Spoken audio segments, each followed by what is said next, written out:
So mobile games are kind of bullshit, right? You know, pay to win microtransactions, time gates, energy bars, random nag screens, notifications, video ads, you get the idea. There's really a lot of evil garbage going on in mobile games today. But in 2012, when you first released Path of Exile on PC, you really could have said the same thing about a lot of free-to-play games there too. So this is what it looks like. There are 8 skill binds, 5 flasks, the same gear you'd expect to see on any Path of Exile game. One of the major benefits of this project was the tech we've developed. It's allowing us to improve our tools and engine and system across the board for all platforms. Our goal is to bring Path of Exile to mobile with absolutely zero compromise. We wanted to make something that is a real Path of Exile game. We didn't just farm it out to an external studio, it's developed entirely by a team here in New Zealand. The only thing that's fundamentally different between phone games and PC games is that you expect to play for shorter game sessions on a phone. Maps are a perfect length to have the quick turnaround time required for mobile gameplay while retaining all of the deep systems that Path of Exile players expect.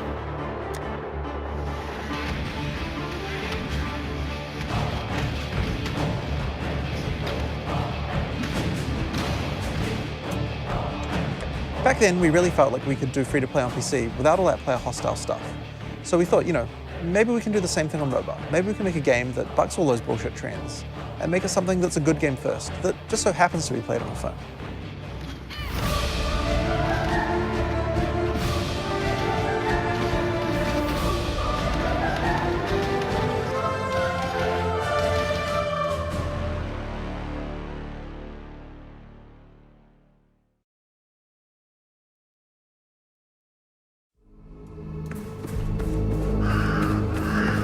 So today we're going to do a short demo of some of the content we have in this build of Path of Exile 2.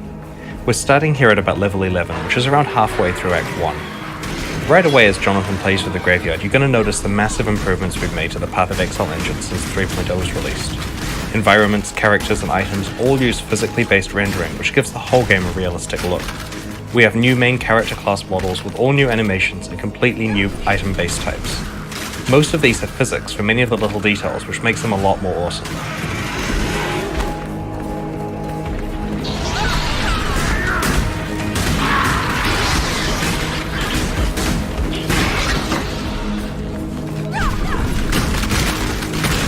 We put a lot of work into updating the skill effects throughout Path of Exile. For example, when you fire a split arrow, you really feel the individual arrows because some stick in the walls and others bounce off realistically.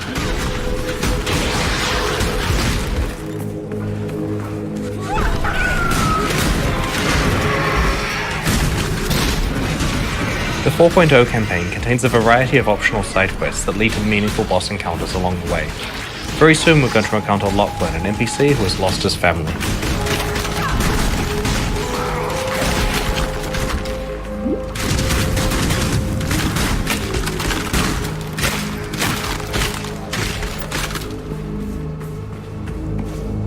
My family, where are they? Isabel and the boys were only to be gone for a few minutes.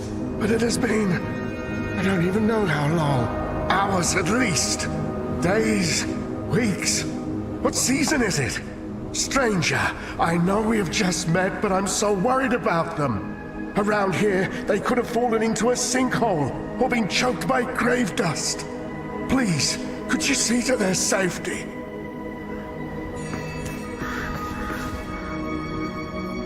The game has changed a lot more than just visually though. One of the things we've wanted to do for a really long time is to make fundamental changes to Path of Exile's skill system. The skill system in PoE is really cool and versatile. Personally, it's my favorite thing about the game, but there have always been some awkward things about it. We really wanted to find a way to address all of the shortcomings while not sacrificing even a single bit of the functionality that we already have. When you see the inventory here, you will notice something missing, all of the sockets on the items. This is because in Path of Exile 2, you no longer put gems into your items. Instead, the skill gems themselves have sockets, as you can see here, and there is a dedicated screen for socketing them. Jonathan's going to change his split arrow skill for Ice Shot and will add some support gems to it. There are some really big advantages here. For one, every single item in Path of Exile 2 can be a 6-link. This is going to cause huge changes in how players design character builds. In the past, players didn't ever want to have more than one primary attack skill because they could only have 1 or 2 6-links on a character at most. Now, it's totally viable to have multiple powerful primary attacks. The thing I'm really happy about though, is you don't have to screw around with your gems all the time when you're changing items. Check out this bow here. The socket colors you get still come from your items, but now every single bow that drops will have exactly 4 green sockets. This means that we can swap this bow for this other one we have found, and we don't have to mess around with our gems. As we swap between the bows, we can see at a glance all the DPS values for our skills updating. It's still possible to fine-tune socket colors on items when you need to, but because everything that drops has fixed sockets, it's way easier to just pick something up and put it on while leveling. For new players, another really great advantage is that it's now impossible to socket a support gem into a skill gem that it doesn't work with. For example, this multiple projectiles gem can't be socketed into Leap Slam, but you can see with all the highlighted sockets that it will work with the other bow skills. Some of you will be wondering about skills like auras. A lot of the time in the old skill system, you'd throw a few gems together in a 4-link with few or no support gems. How can you do that when you have a limited number of active skill slots? The answer is meta gems. Meta gems are like super support gems that let you put multiple actives into them. For example, we want to run a few different auras on this character. We can put this proficiency gem into the character and load it up with auras. It even lets you bind a single key to enable all of the auras at once. Trigger gems like Cast on Crit are also meta gems, so this means you can put an entire Cast on Crit setup into one gem as one of your 8 6-links.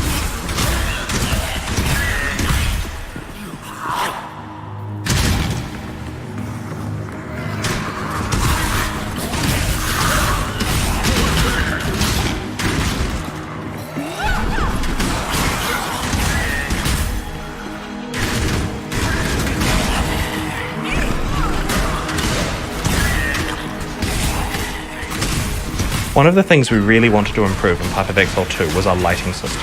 The new PBR rendering, in addition to a much more realistic light fall-off, makes this area look significantly more awesome than what we could possibly achieve in the past.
Please make them stop.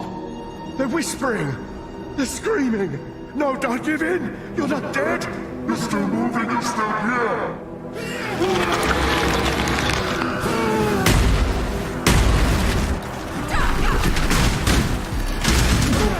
One of the things that's really exciting about creating an entirely new campaign is that we get to apply all of our boss creation skills to early bosses as well.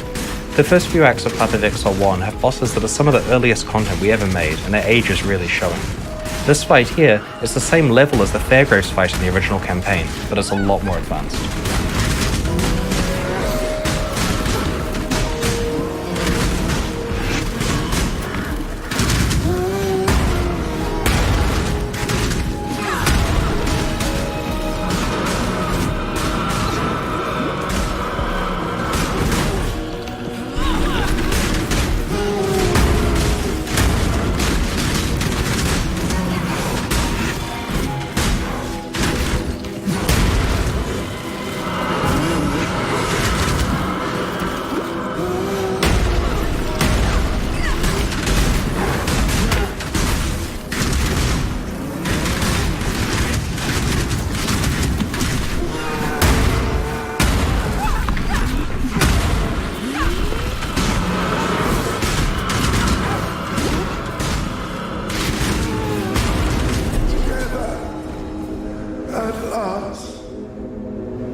learn to let go of your burdens.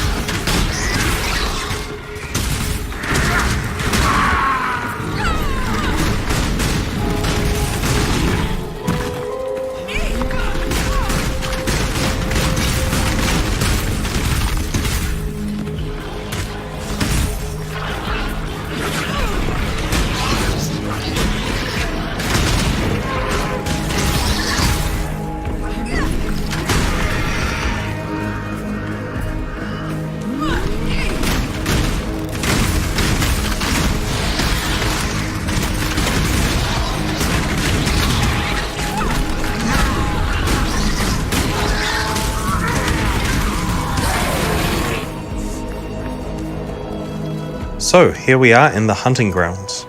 Now we're going to show you something that players have been requesting for a really long time. In Path of Exile 2, we finally have shapeshifting.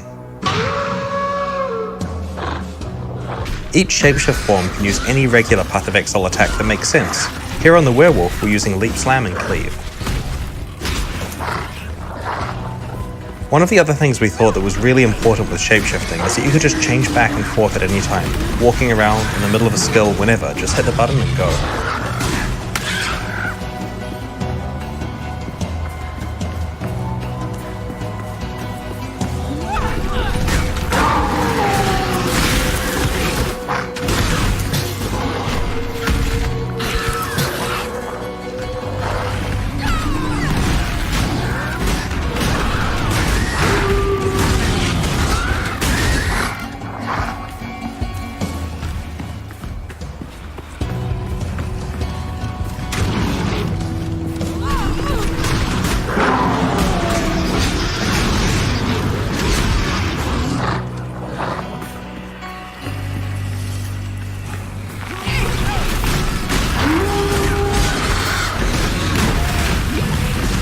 One of the things you can see in this area is the new grass tech that we have. It's done using pre-computed ray tracing. It's both way nicer looking and has better performance than what we used to have before.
And that there is a small slice of Path of Exile 2.